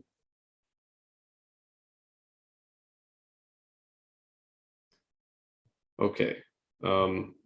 Check at the bottom left of the UI, and there should be an up arrow next to your mute button. Make sure you've got the right microphone selected. We'll get back to you. Meanwhile, we've got another question from Dilems. Just one question, please. Go ahead. Yes, can you hear me again? Yes. Great. This would be, is there any way we can get a friendly MS auto marker? It would make it much easier for players to spawn, and I get really tired of marking my MS with a boat every 5 minutes. Yeah. Yeah, good point. Who wants to take that one? I've got nothing on that. All right, great. with the addition of the recent heads up waypoints and stuff, I think we kind of know where that's done within the code. So I would imagine that whenever a mobile spawn gets placed, adding just another marker onto the map shouldn't be a huge deal. We'll ticket it and we'll have a discussion about it. Good idea. Yeah, that's actually a pretty good idea. Okay, Joseph, we're going to give you a shot again. Joseph, try and unmute. You get your microphone working? He did type a question. I can read it out. It's PPOs way too easy to destroy by bombers, ! Maybe one bomb destroys one barb, ?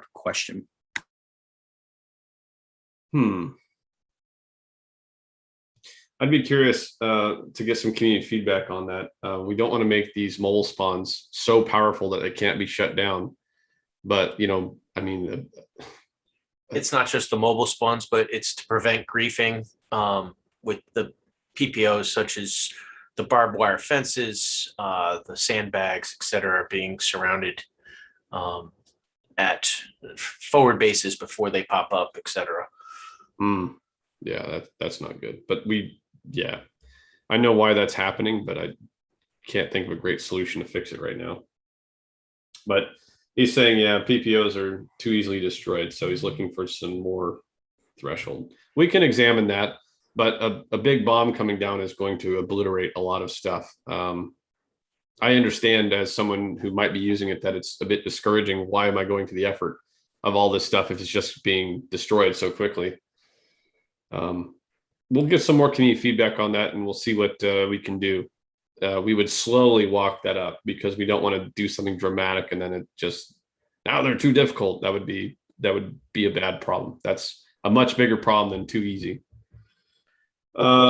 Zoom, I would just say is that as a guy who likes to use my shovel in the game, I can certainly be sympathetic with that. And I don't know if we could ever get into where there's different damage states. And I know that we're talking about things that are far in the future because of the focus that we have right now. But increasing that threshold a little bit, I think would be something that we really should seriously consider Of It's course, not I mean, hard to do. I'm Yeah. open to the discussion, but just to be clear, PPOs operate entirely different. They're server tracked objects. They're very, very different than terrain objects. So they're very different. One is entirely preloaded by the client, the terrain objects like the trees and the roads and the buildings, whereas these PPOs are generated on the fly. So adding additional damage states, I would rate as very unlikely. So the threshold, however, is a very easy thing to change. It's just a matter of discussion and where do we want it to be, and then do some testing. So yes, we can totally look at that. That's very easy for us to examine. that sounds like some good stuff that should be come through the mailbag then. I like it. Cool. All right. Let's go ahead and get to John Evans. John, you've got permission to speak. Go ahead. One question, please. Certainly. This is one somebody suggested. Can you hear me? Yes. This is one somebody suggested to me recently. It's very old, and I'm surprised I haven't heard it suggested before. When we go to bust an FB and we set a defensive FB to the, unless we set the FB as a defensive one to the city that we're coming from, then when we blow an FB, and we can have sometimes 7 or 8 combat engineers sitting there, the minute the FB goes down, so does the FMS, and we can't, all of those engineers are still Return sitting base. out there. Yeah, we can't return to base. It's not even most times it's not even an RES. It just becomes a complete MIA, and all of a sudden we lose all of those engineers. Unless people get in a truck or they want to walk all the way back to town, we lose all those combat engineers for however long it takes to resupply them. Is there any way we could change it so that the mission leader can choose, has control over when that FMS despawns instead of it automatically going down when the FB does? Okay. A quick answer to that question is if James tends target change stuff, and I only say that because he was a developer working on it. It's really ours as a team to deliver on that. So I'll be careful not to put that on him entirely. But that functionality of being able to change your mission target on the fly would solve that problem. So I would say, let's hold out for that. And then the mission leader would then be able to say, okay, let's change it up. And you would be able to do that. But as soon as the origin as soon as a target gets flipped like that, the FMS will come down. So you're right, but that's the solution. And we need to stand by for that because it's mostly implemented. It just needs some fine tuning, and we don't want to crash the server. So yeah. Let's go to Joe Caderna. If I said that wrong, sorry. You've got permission to speak. Go ahead. One question. You got it right. Good job. And I tried to load, sorry if going off, try to load Chokepoint, can't install for some reason or can't play for some reason. I posted a thing in the builders forum and no answer yet. So that's my question. Okay. We'll see what we can do about that. It might also be a good idea if you've got the builder access in Discord, you'll have the Chokepoint channel. I would recommend messaging at Stefan directly, CRS-Stefan. He should be able to see what's going on very quickly and get you the support that you need. Otherwise, one of our guys inside of the community management team, check out the Builders Forum and let's help them out. David Scheckler, we're going to you. You've got permission to speak. One question, please. Go ahead. Zoom, let me enter on Joe. Joe, what's your nick? That would be helpful as well. So Frantish. Thank you. Appreciate it. Go ahead, David. Hey, can you hear me? Yes, we got you. What about the glitching issues in the CPs? Can you specify? The broken wall downstairs when they blow the CP. Okay. Are they getting through it? Is that what you're saying? Yeah, they're walking up the wall and killing you upstairs. I see the head pop up through the floor. Okay. Can P just verify that that's fixed in this next release? Yeah. So good point. Thank you for the question, David. We've got a fix for it. It's coming out in this next release. We're trying to get that release out before the end of October here. That was in reference to the secondary damage state to the capture building. So yeah, We're on it. Your dot reports / dot bugs are coming to fruition, boys. Good work. All right, we're going to go to Stephen Winter. Stephen, you've got permission to talk. One question, please. Got to unmute, though.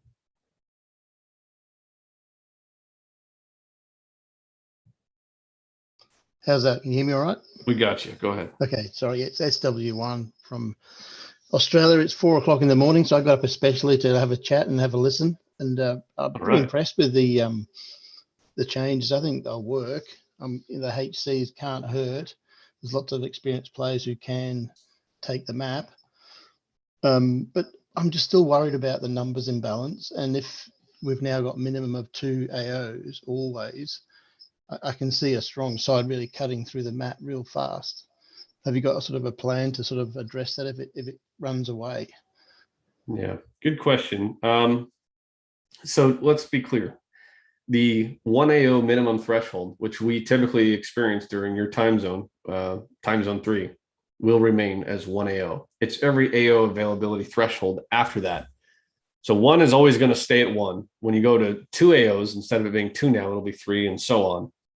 3 will be now 4 and so on and so on. But look, with the implementation of the garrison supply, it represents the single greatest possibility that even in extreme imbalance scenarios, which is, by the way, a really great concern of not just myself, but excuse me, our team in general. And that is an ongoing discussion. We're trying to find ways to manage extreme imbalance situations, because whether it's the Allies having the numbers or the Axis, it doesn't matter. It is horrible for the game, and it's really bad for the underpopulated side. Now, there will be a winner. There will always be a loser, and that is just the nature of the beast. But finding ways to work those issues out and to give the underpopulated side a fighting chance without creating, crushing morale is key. This HC thing, it definitely will help when no other active HC officers online. The probability of there being a big breakout or system placing AOs or no HC being online at all, this is really the best defense against that we can possibly come up with. Remember, World War II Online is a player-driven game. So go into this optimistically and do your part. You're going to be in a position to do something now for all of you lieutenant colonels. I implore you to do that. Okay. Text, do we have we're getting the same folks asking questions now. Do we have anything else from other folks? I'm trying to keep up with the text is moving pretty quickly. We can go back to dilemmas if you want, but but we're seeing just, some of a lot of banter going back and forth, so we're okay. That's all right. I don't think we're missing anything here because people are answering some of those same questions from their colleagues in the chat, so that's why it's moving pretty quick. Well, if we don't have anything of substance, Chim, is there anything going on in social media? Any questions there we could get to? Not really. Nothing on the social media side. Everything that was brought up in chat has pretty much been covered. Apparently, we've done a really good job today to stump most of you guys with questions. So well done, CRS. And parachuting dogs. We just had to go there. Soon. Yeah, and that's from waiver. Naturally, I would expect nothing less. Look, we don't need to stay here all day. This has been a huge update. I hope you guys are feeling this. I'm going to go through each of our staff members, give them an opportunity to say one last thing before we punch out. I'm going to go around the horn here. B2K, all CRS, get ready to talk. B2K, anything you want to share with the community? Any last words? No, not so much. I am starting to work on a couple of different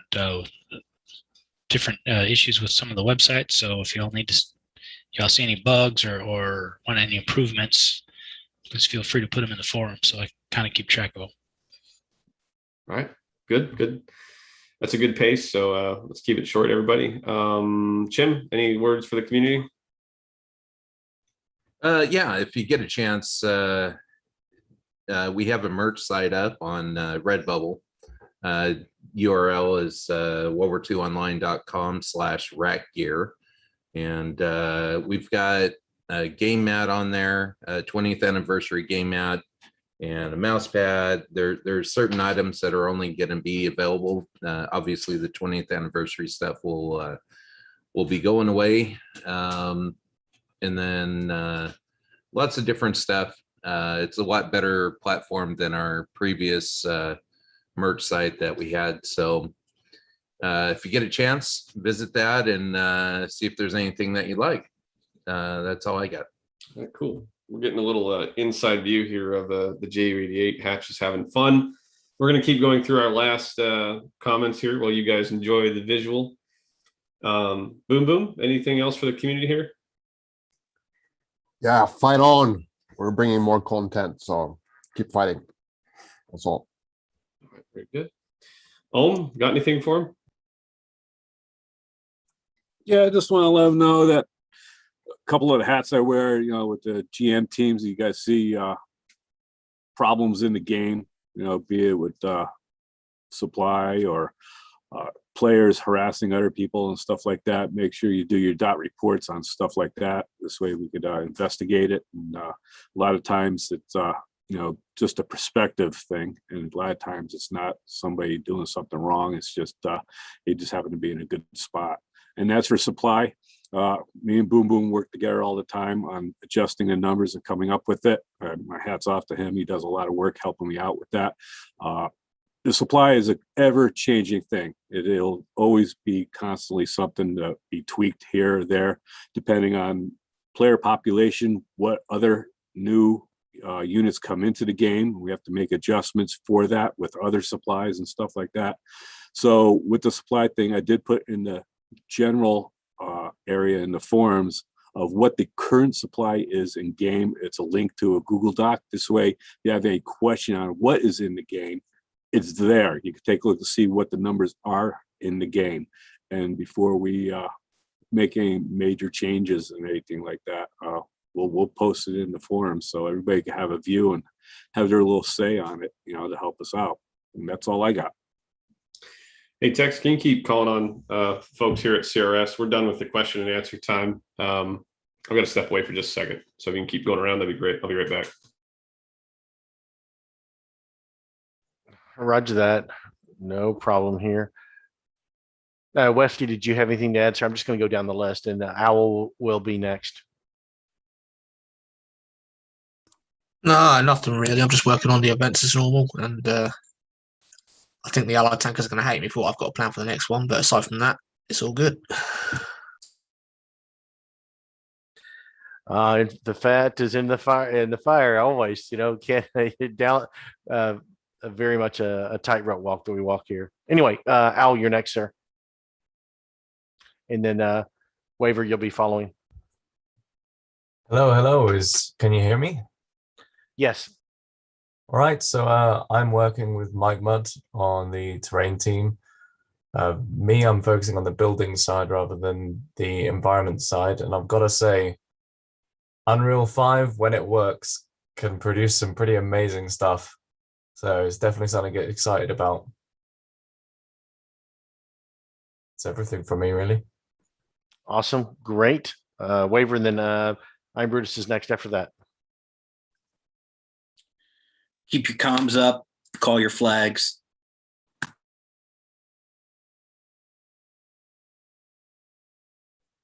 Waver is always on point, short and sweet. I like it. I'm Brutus, and then MKW afterwards. Well, it's great seeing you all out today, and thanks for your support as always, and looking forward to the new HC changes and seeing a lot more of you folks in the HC chat causing some trouble at the front. So have a great day, guys. Good deal. MKW, then Corn, and then we'll finish out with Side Out. We've got some awesome stuff coming, so stay excited. Very good. Corn? Not to repeat, but we do have some really cool stuff coming. I wish I could I wish I could spill the beans on everything that I've seen or that I get to play with, but future is so bright, it's not even funny. Very glad you guys are sticking with it, and there's a lot coming, so get ready. Wonderful. Side out.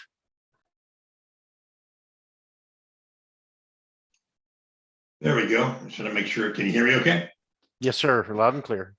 Well, good afternoon, everybody. I don't have a whole lot to report. I think most everybody knows I work on awards in my spare time, and still continuing with that, mostly on allied awards, trying to get them to get as close as possible to one-from-one matchup to what the Axis already have. I just finished all the RAF awards, which you'll be seeing soon.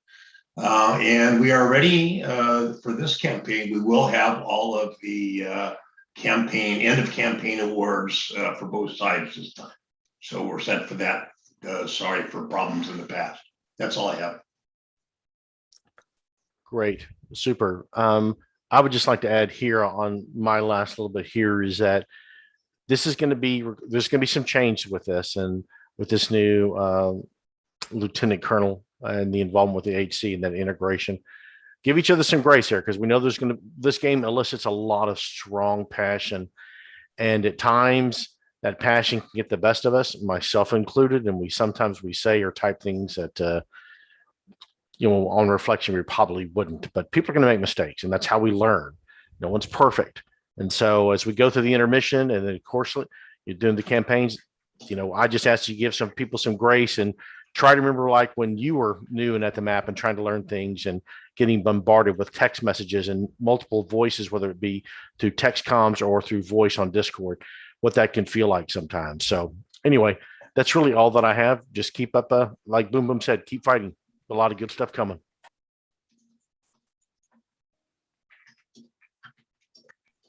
I just have a quick remark to throw in there. For those that don't know me, I'm the systems and network guy.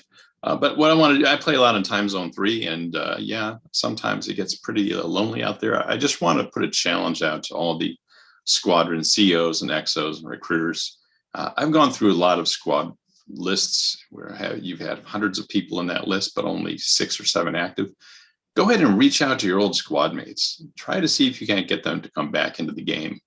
Because at one point they joined and they were active. And if we could just get 10% of the people who used to play in your squad to come back online, we'd see a lot more fun games with a lot more fun battles with more people involved. So go ahead and do that. Reach out to your old squad mates. Try to get them to at least come and peek and see what's new and exciting, and get them to come and play again. Good point. My apologies here, the way my screen is refreshing. We've got some other folks here. Hatch, did you have anything? And then Mike Budd as well after that? I think Hatch is having a good time flying. Mike Budd, do you have anything? Sniper after that? Just like to add that we're also, one of the other production team guys is looking at importing GIS data into Unreal Engine 5, particularly interested in seeing how that goes. That's all. Thank you. Sniper and then Mesozoic. Not much from me. Thanks for showing up today, and thanks for supporting us and keeping us going.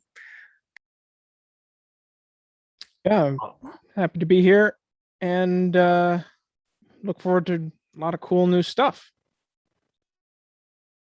Very good. And Stefan, Chokepoint. I had to bring it up again. Chokepoint. Yes, the next steps I'll be working on is the character customization menu again, just to make sure the stuff I already built works, because I think there's a few bugs, and then continue with the loadouts. You can actually change your weapons and select a higher or lower grenade count. And Okay. that's basically it. All right. Thank you, Stefan. Dog 3. Yeah, I just want to thank everybody, for participating in this. I'm a Mac guy, And if anybody's got any particular Mac problems, let me know. I do have a little Easter egg for Mac players, long-standing mouse aiming sensitivity bug has been fixed. So all you Mac riflemen out there, look forward to some good days. Thanks everybody for being here. I like it. I like it. Very good. And Charles and James 10.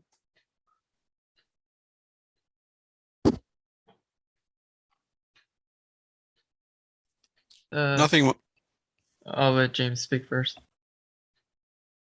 Nothing much more to add for me other than thanks for being here. Catch us later. Thank you, James. I know what understand. Certainly our kudos to our international players and participants here on the panel, because you guys are real heroes. Very good, because the time differences there. Charles? Working on a bug. My full screen is locking up when using Visual Studio, so have to take care of that.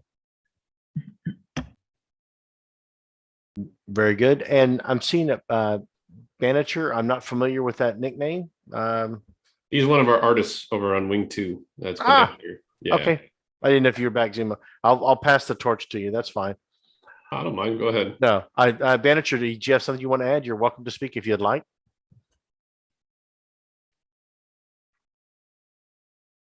Nikita, you there? Yeah, I'm here. I don't have anything to say. Okay, great. Understood. Okay. I think I've got everybody. If I've missed anyone, my apologies up front. But if now's your time to sing out and say, hey, you missed me. So open that floor up there real quick on the panel.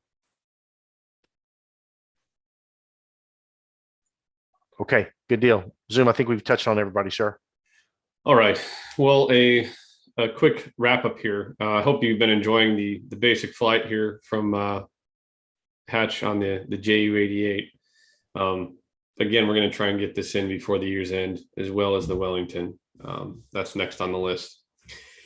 In any event, all of the things that you've seen today are really good and encouraging updates. It's further evidence that we're demonstrating that CRS is actively working to pursue our future as best as we can. And at the same time, we're trying to provide you guys content which is consistent with our plan and our mention at the 20th anniversary, that we were not just going to let this product sit there in maintenance mode and die. We're going to keep you guys busy, and we're going to keep getting you guys stuff.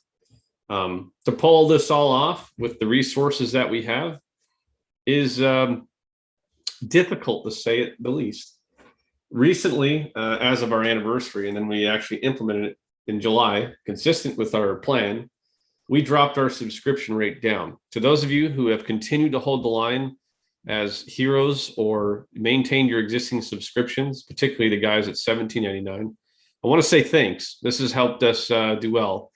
For those of you who are actively subscribed at the $9.99 level, I also want to thank you as well. These are the people who are making it possible for us to continue and innovate.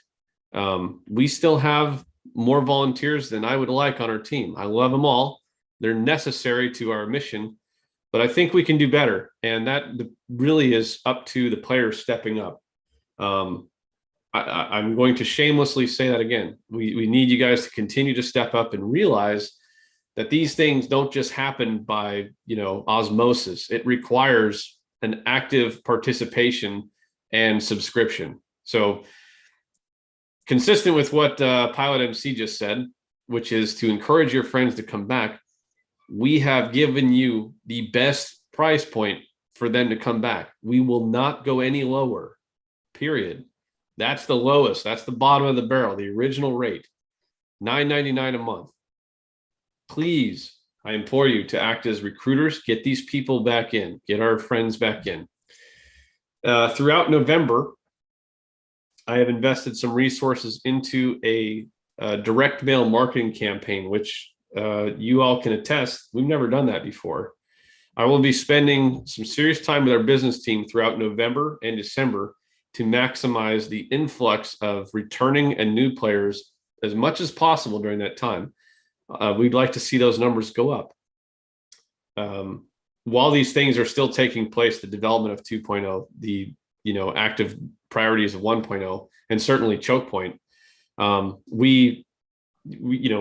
we still have to get more people in the door here. The mission is not over, and 2.0 is not going to happen alone, and we're a long ways away from achieving that. But we're making solid progress.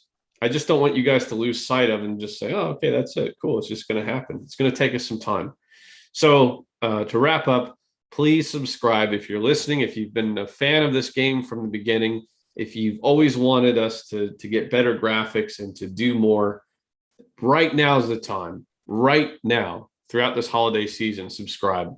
And please, community, get out there and tell them what's going on. Most of the guys aren't going to pay attention. And the squad portion of it that Pilot was talking about, they're going to care a lot more about what you have to say than I have to say, realistically, because they're here to play with you. They're friends. Anyways, now that that's out of the way, which was really, really important. So thanks for humoring me. Not that you had much of a choice. I do appreciate it. Guys, thanks for being here. The Lieutenant Colonel thing is going to be a big deal. It's going to be a game changer. That starts this intermission. So get ready. From what I can tell, people are interested, probably a little bit worried. That's all expected. Those are normal feelings. But we've put some thought into this. It's going to really help out the game. And not only thank you for being here, the player base, but thank you to all of my guys. This represents, we've got 22 panelists here, which represents half of our team working at CRS. The majority of those are volunteers. We couldn't do this without their efforts. The progress that is being made is mostly being done by them. And so community, if you see these guys in game, whether they're Axis or Allied, the very fact that they're entering the game, as Tech said earlier, give them some grace. And just so you know, as I said, most of these guys are not volunteers, or sorry, they are volunteers, they're not employees. A lot of rats who have rat tags are not employees per se. And allowing them to choose the side that they want to play on, to go in game and to be reminded of why they're here. Why are they doing this? Should not subject them to a land blasted amount of things or negativity. Give them some grace. They're doing a job pro bono to help you. So we've had a couple complaints about that. Give them some room to breathe. The fact that they're logging in is great. Remember, there was a time not long ago where seeing a rat was kind of rare. Okay. That's it. Thanks for being here. Let's get out of here. Have a good day. Spread the word and subscribe. Thanks, everybody. Take care.